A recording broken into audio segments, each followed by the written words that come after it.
जय श्री राधे कृष्णा। आप लोगों का बहुत बहुत धन्यवाद, आभार, प्रणाम। आज जो मैं दिव्य आख्यान सुनाने वाली हूँ वह सावर्णी नाम के जो मनु थे, जो पूर्व में सुरत नाम के राजा थे, वह सावर्णी मनु कैसे बने, इस विषय में मैं आपको बताऊंगी। यह सुनिए दिव्य आख्यान को। राजा वैवस्वत को सातवां मनु कहा गया है। समस्त राजाओं में वह मान्य थे और समस्त दिव्य भोगों को भोगने वाले थे। और राजा वैवस्वत संसार में श्राद्धदेव के नाम से भी जाने जाते हैं। और जो वैवस्वत मनु थे वह परा अम्बा माँ भगवती के बहुत बड़े उपासक थे और उन्हीं की अनुकंपा से वह मनवंतर के अधिपति भी बने।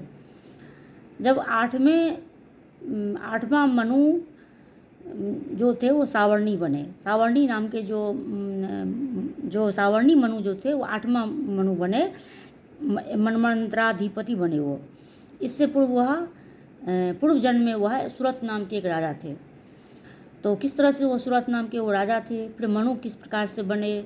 तो सबसे पहले जितने भी मनु हुए हैं, 14 मनु अभी तक हो गए हैं। 14 मनु जितने भी थे वो सब देवी के उपासक थे और देवी की अनुकंपा मात्र से माँ भगवती की एक तिरछी नज़र भी अगर किसी के ऊपर पड़ जाए तो वह सब कुछ पा लेता है। उस कल्प वृक्ष की भांति जो उसकी मन में अभिलाषा होती है। तो ये सभी मनु माँ भगवती की अनुकंपा प्राप्त थे और मनमंत्राधिपति बने ये सब। और जो आठवां मनु बने वह पूर्व में सुरत नाम के एक राजा थे और वह राजा सभी राजाओं में पूजित थे और धीर गंभीर थे, महापराक्रमी थे और देवी भक्त परायण थे ही। तो स्वारोचिक मनवंतर में चैत्र वंश में उत्पन्न सुरत नाम के ये विख्यात एक राजा हुए जो बहुत ही पराक्रमी थे, सभी तरह के गुण संपन्न वाले थे। वह आदरणीय थे, प्रजाओं में श्रेष्ठ थे, वह कवि भी थे और बहुत ही कुशल पराक्रमी योद्धा थे और धन संग्रह करने वाले अर्थात धर्मान राजा थे और याचकों को दान देने वाले थे, शत्रुओं का संहार करने वाले थे, सभी के लिए वंदनीय थे और अस्त्र संचार इत्यादि में वो सैनिकों की भांति पराक्रमी थे और शारीरिक रूप से वो बलशाली थे। सर्वगुण संपन्न वह राजा थे, किंतु समय बलवान होता है और उसके अधीन हर किसी को होना पड़ता है।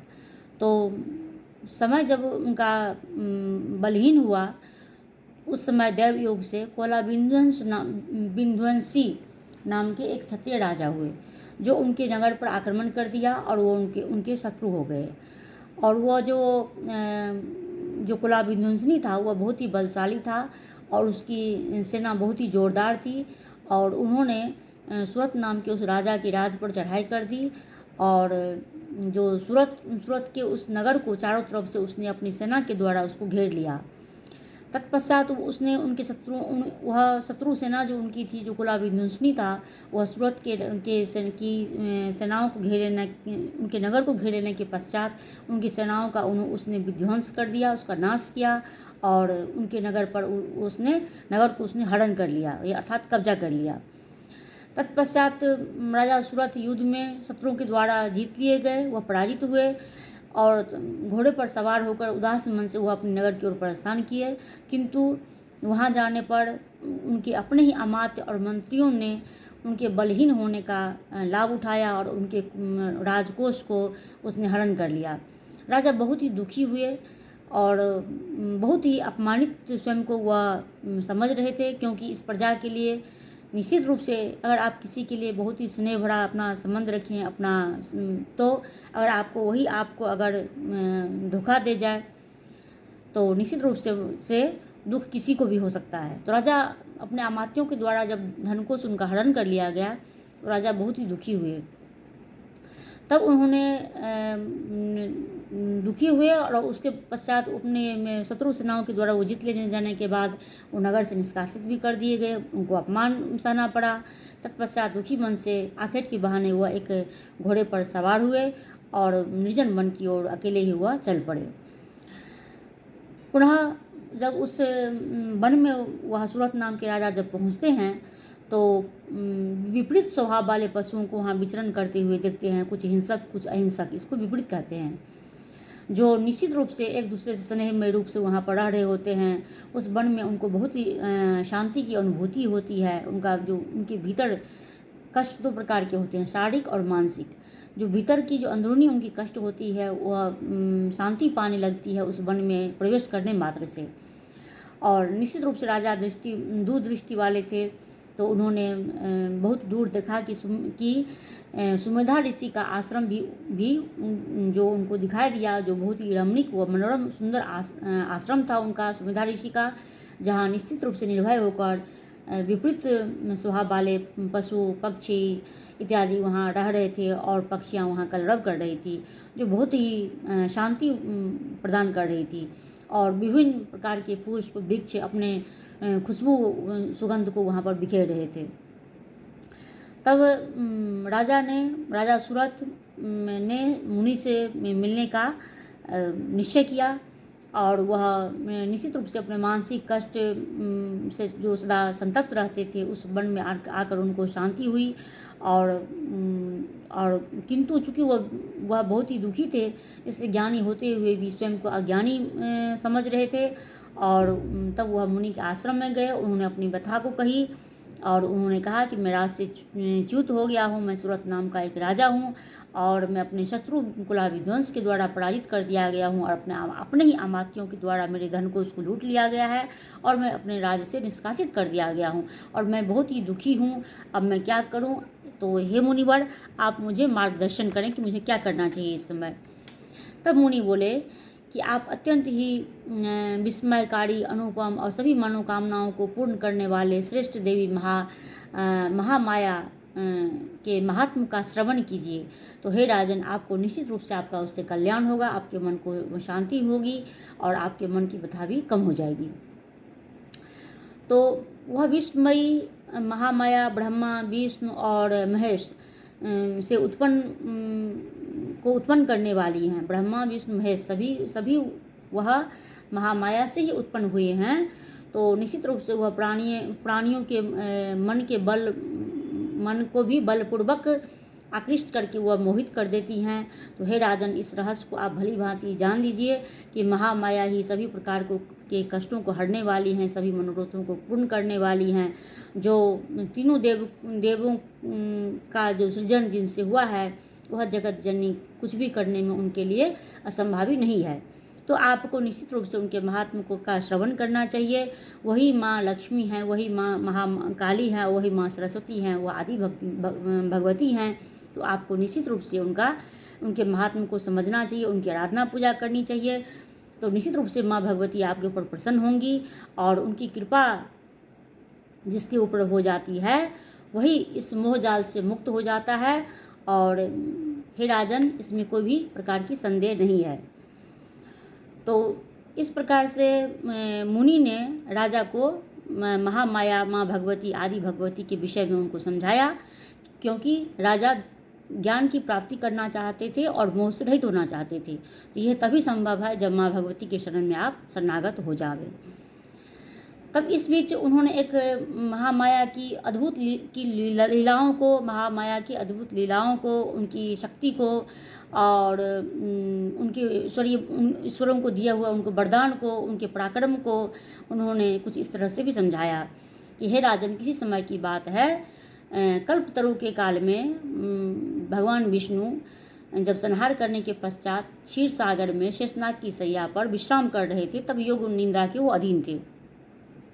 विष्णु भगवान बहुत शीघ्र ही निंद्रा के वश में नहीं जाते हैं। जब वो युद्ध संहार करने में, जो हजारों वर्ष तक युद्ध चलता है किसी दैत्य के साथ या किसी अन्य कारणों से, तब जब वो उसका संहार करने के पश्चात, उस युद्ध को जीत लेने के पश्चात जब वो विश्राम करते हैं, तब वह बहुत चिरकाल तक विश्राम करते हैं, अन्यथा वो विश्राम नहीं करते हैं।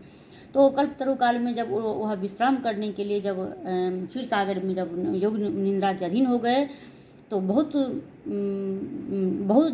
बहुत लंबा समय बीत जाने के पश्चात उनके कान के मैल से 2 राक्षस प्रकट हुआ, जो मधुकैटभ कहलाया। अब वह मधुकैटभ जो था वह संसार में, पूरी सृष्टि में वह उत्पात मचाने लगा। सभी देवताओं को वह अपने पद से च्युत करने लगा और स्वर्ग पर उसने अधिकार कर लिया और ऋषि मुनियों सबको उसने परेशान करना शुरू किया। तब ब्रह्मा, विष्णु इत्यादि सभी देवता ने मिलकर भगवान विष्णु को जगाने का प्रयास किया, किंतु भगवान विष्णु योग निद्रा के अधीन थे। तब उन्होंने सोचा कि क्यों न माँ भगवती को जगाया जाए, ताकि वो, क्योंकि निद्रा उन्हीं के अधीन होती है। तब माँ भगवती की स्तुति की, और माँ भगवती ने जब स्तुति की तब निद्रा से, जो घोर निद्रा में विष्णु भगवान अभी तक शयन कर रहे थे, अब वो निद्रा उनकी भंग हुई और वो वहाँ से जागे। तब माँ काली स्वरूप धरकर माँ भगवती ने उसको मधुकैटभ को मोहित किया और 5,000 वर्ष तक युद्ध करने के पश्चात भगवान विष्णु मधुकैटभ को मारने में सक्षम हुए। तो इस तरह से माँ काली के द्वारा मोहित करने के पश्चात मधुकैटभ का संहार हुआ। तो ये माँ भगवती की एक कथा थी। दूसरे, महिष से उत्पन्न महिषासुर का वध उन्होंने माँ लक्ष्मी स्वरूप धारण करके किया। तत्पश्चात शुम्भ ऋषुम नामक जो राक्षस था वह भी संसार में इसी प्रकार से कुछ उत्पात मचा रहा था, और उसके जो मंत्री थे वह मधुकैटभ थे, और उसके और भी एक महामंत्री थे जो ध्रुवलोचन नाम का था।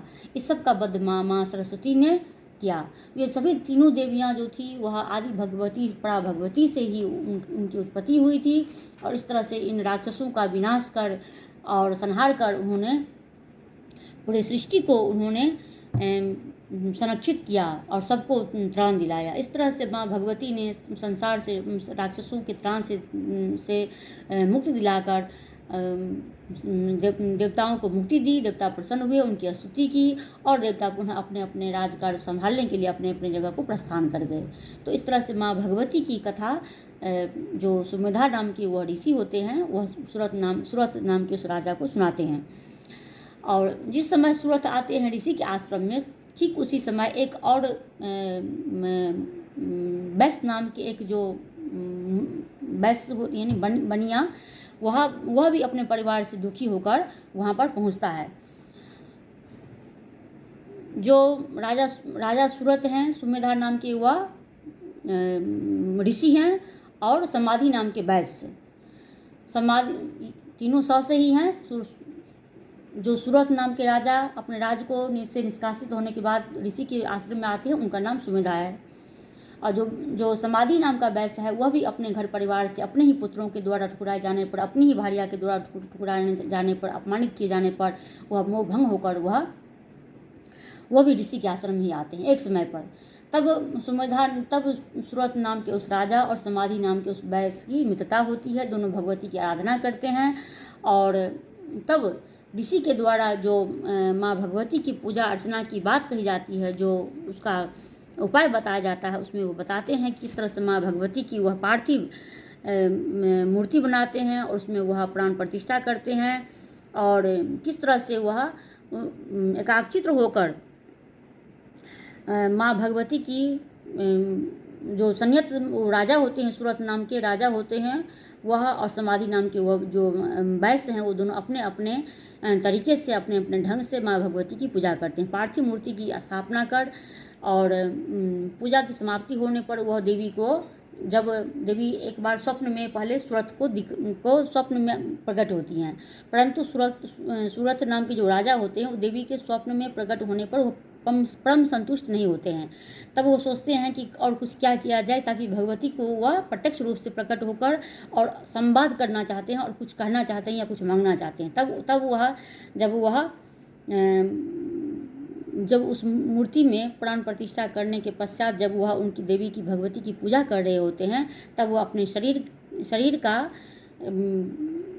को काट कर अथवा अपने शरीर का रक्त निकालकर भगवती को बलि चढ़ाते हैं। जब इस तरह से वह व्रत करते हैं तब माँ भगवती प्रत्यक्ष रूप से वहाँ प्रकट होती हैं। वह लाल वस्त्र धारण की होती हैं, सुंदर श्रृंगार उनका हुआ रहता है, और लाल रंग की चुंडी वो ओढ़ी रहती हैं, और दिव्य मूल रूप में, स्वरूप में वह माँ भगवती सूरत के सामने प्रकट होती हैं और प्रसन्नचित होती हैं। तब वह सूरत बहुत ही प्रसन्न होते हैं। सूरत और समाधि, दोनों ही माँ भगवती से वरदान मांगते हैं। तो समाधि जो वैश्य हैं वह चूँकि अपने परिवार के द्वारा ही अपमानित किया हुआ है, तो वह मोक्ष की आकांक्षा रखते हैं। पर सूरत जो है वह मोक्ष की आकांक्षा तो रखते ही हैं, अपितु वह भी चाहते हैं कि वह अपने उनका घर परिवार राज सब वापस पुनः पहले की तरह मिल जाए। तब मोह को नाश करने, तब सूरत कहते हैं कि हे देवी, आप मुझे मोह को नाश करने वाला वो ज्ञान, उत्तम ज्ञान प्रदान कीजिए और निष्कंटक राज मुझे प्रदान कीजिए। इस तरह से वह देवी से याचना करते हैं सूरत। तब देवी कहती हैं कि मैं आपको वरदान तो करूंगी ही, इस जन्म में आपको निश्चित रूप से हे राजन, आप यहाँ से जब जाएंगे तो थोड़े से प्रयास से आपको अपना गया हुआ राज निश्चित रूप से वापस मिल जाएगा। आपका शत्रु आपके द्वारा पराजित हो जाएगा। आपके अमात्य, आपके मंत्री आपका आदर करेंगे, आपके घर परिवार के लोग आपको बहुत ही आदर करेंगे, दुलार करेंगे, स्नेह करेंगे और निश्चित रूप से निष्कंटक आप बहुत दिनों तक अपने राज का सुख भोग करेंगे। आपका गया हुआ राजकोष खजाना सब वापस मिलेगा और निश्चित रूप से पहले से अधिक आपको मान सम्मान मिलेगा। इसमें कोई भी संशय नहीं है। आप बहुत दिनों तक आप निष्कंटक राज करते रहेंगे और सब आपको आदर करेंगे, प्रजा आपको स्नेह करेगी। तत्पश्चात उतने पर ही माँ नहीं रुकी और उन्होंने कहा कि इस जन्म की ये बात हुई है राजन, मैं आपसे मैं इतना प्रसन्न हूँ कि दूसरे जन्म में जब आप सूर्य भगवान से सूर्य के अंश से आप जन्म लेंगे। सूर्या जन्म समासाद्यो, सूर्य से के अंश से जन्म लेकर आप सावर्णी नाम के मनु होंगे और मेरे वरदान से आप उस जन्म में भी मनमंत्राधिपति के स्वामी होंगे। मनमंत्राधिपति मतलब 71 बार जब तक चतुर्युगी बीतेगा उसको एक मनमंत्र कहते हैं। तो एक मनमंत्र तक वह जो है 8वें सावर्णी नाम के वह मनु हुए और वह अत्यधिक पराक्रमी हुए और बहुत सी संतानों को उन्होंने प्राप्त किया। इस तरह से माँ भगवती सावर्णी मनु को, सूरत नाम के उस राजा को सावर्णी मनु होने का वरदान दिया। इस जन्म में निष्कंटक राज प्राप्त वापस उनका मिले, यह वरदान दिया। और जो समाधि नाम के वैश्य थे उनको भी मोक्ष किस तरह से मिले उसका भी उन्होंने मार्ग बताया। और माँ भगवती बहुत ही प्रसन्न हुई, राजा सूरत प्रसन्न हुए, समाधि भी प्रसन्न हुए और इस तरह से सब वरदान देने के पश्चात माँ भगवती अंतर ध्यान हो गई। तो इस तरह से माँ भगवती की अनुकंपा से सूरत को निष्कंटक राज वापस मिला, पूर्व सम्मान मिला, राजकोष वापस मिला और अपने घर परिवार में वह वापस पुनः स्थापित हुए। और पहले से अत्यधिक कई गुना उन्हें अपने राजाओं से, अपने अमात्यों से और शत्रुओं से भी उन्हें मान सम्मान आदर सब मिलने लग गया। उसके पश्चात अगले जन्म में वह माँ भगवती की अनुकंपा से मनमंत्राधिपति हुए जो सावर्णी नाम के मनु कहलाए। तो इस तरह से यह देवी का सुंदर सा आख्यान जो मैं आपको सुनाई और निश्चित रूप से यह माँ भगवती का ये आख्यान जो सावर्णी मनु के जन्म और उनके कर्म का वर्णन किया गया है, इसको जो कोई भी पढ़ेगा या सुनाएगा या पढ़ने के लिए जो प्रेरित करेगा तो निश्चित रूप से इस सुनाने वाले व्यक्ति को माँ भगवती की अनुकंपा निश्चित रूप से प्राप्त होगी, इसमें कोई भी संशय नहीं है। जय माँ आदि भगवती। अगर आप लोगों को यह आख्यान पसंद आया हो तो प्लीज़ मेरा YouTube पर चले जाइए, वहाँ पर शिव परिवार धर्म चैनल को सब्सक्राइब कर दीजिए, वहाँ भी लाइक कमेंट शेयर सब्सक्राइब कीजिए और फेसबुक पर संजना झा को फॉलो कीजिए और यहाँ भी लाइक कमेंट शेयर सब्सक्राइब कीजिए। धन्यवाद। हर हर महादेव, शिव शिव। जय माँ आदि भगवती।